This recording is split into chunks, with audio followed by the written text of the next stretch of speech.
Guys, എല്ലാവർക്കും സുഖല്ലേ? പണ്ട് മാങ്ങക്കാലാകുമ്പോൾ പല ഇല്ലങ്ങളിലും ഉണ്ടാക്കുന്ന ഒരു കൂട്ടാനാണ്. എൻ്റെ മുത്തശ്ശി എപ്പോഴും ഉണ്ടാക്കുന്ന ഒരു കൂട്ടാനാണ് ആശാലി പുളി എന്നാ പറയാ. ഇത് പലരും പല പേരിൽ പറയാറുണ്ട് കേട്ടാ.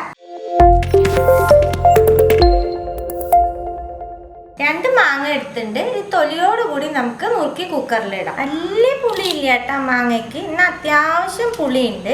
നുറുക്കി എടുത്ത മാങ്ങയിലേക്ക് ഉപ്പ് ചേർക്കുന്നുണ്ട്. 2 ടീസ്പൂൺ ശർക്കര പൊടി ചേർക്കാം. ശർക്കരയാണെങ്കിൽ ഒരു അച്ച് ചേർത്തോളൂ കേട്ടോ. 3 പച്ചമുളക് ചേർക്കുന്നുണ്ട്. 1/4 ടീസ്പൂൺ മഞ്ഞൾപ്പൊടി. മാങ്ങ വേവാനുള്ള വെള്ളം ചേർത്ത് കൊടുത്ത് 4-5 വിസിൽ അടിക്കാട്ടോ. കാരണം മാങ്ങ നല്ലോണം വെന്ത് കുഴഞ്ഞു കിട്ടണം. ഒന്ന് മിക്സ് ചെയ്ത് കൊടുക്കാം. മാങ്ങ വേവുമ്പോഴേക്ക് നമുക്കൊരു അരപ്പ് അരച്ചെടുക്കാം. 1/4 കപ്പ് ചിരകിയ നാളികേരം, 3 ചുവന്ന മുളക്, 1/2 കപ്പ് ആവശ്യത്തിന് പുളിയുള്ള തൈര് ചേർത്ത് നല്ല ഫൈനായിട്ട് അരച്ചെടുക്കാം. 5 വിസിൽ വിട്ടെടുത്തുട്ടാ മാങ്ങ. ഇത് കണ്ടില്ലേ, നല്ലോണം വെന്ത് കുഴഞ്ഞുണ്ട്. ഇത്രയ്ക്ക് വെന്ത് കുഴയണം, അതനുസരിച്ച് വേവിച്ചെടുത്തോളൂ. ഇനി നമ്മൾ അരച്ച് വെച്ചേക്കണ അരപ്പ് ഇതിലേക്ക് ചേർക്കുന്നുണ്ട്. കൂട്ടാൻ്റെ ഒരു പ്രത്യേകത എന്ന് പറയാൻ ഉള്ളിയോ തക്കാളിയോ സവാളയോ ഒന്നും വേണ്ട കേട്ടോ.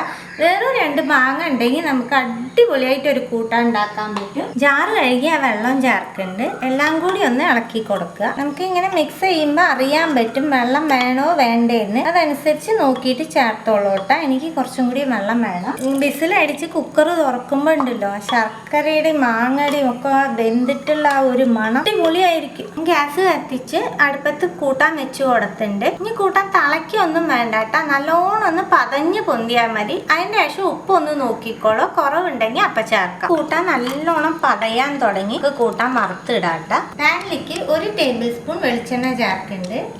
1/2 ടീസ്പൂൺ കടുക് പൊട്ടുമ്പോൾ 1/4 ടീസ്പൂൺ ഉലുവ, കുറച്ച് വേപ്പിലയും 2 ചുവന്ന മുളകും ചേർക്കുന്നുണ്ട്. നമുക്കിത് കൂട്ടാനിലേക്ക് ചേർക്കാം. ഇത്രയേ ഉള്ളൂ കേട്ടോ. സിമ്പിളായിട്ട് 5 മിനിറ്റിൽ നല്ല നാടൻ സ്വാദുള്ള ഒരു കൂട്ടാനാണ്. 2 പപ്പടം കൂടി ഉണ്ടെങ്കിൽ ഉച്ചയ്ക്ക് ഊണിന് വേറെ ഒന്നും വേണ്ട കേട്ടോ. അത്രയ്ക്ക് സ്വാദാണ്. മാങ്ങ സീസണും കൂടിയാ. ട്രൈ ചെയ്ത് നോക്കൂ, നിങ്ങൾക്കൊക്കെ ഉറപ്പായി ഇഷ്ടമാവും. ട്രൈ ചെയ്ത് നിങ്ങളുടെ ഫീഡ്ബാക്കൊക്കെ അറിയിക്കുക. പുതിയൊരു റെസിപ്പി ആയിട്ട് അടുത്ത വീഡിയോയിൽ കാണാം. See you. Bye.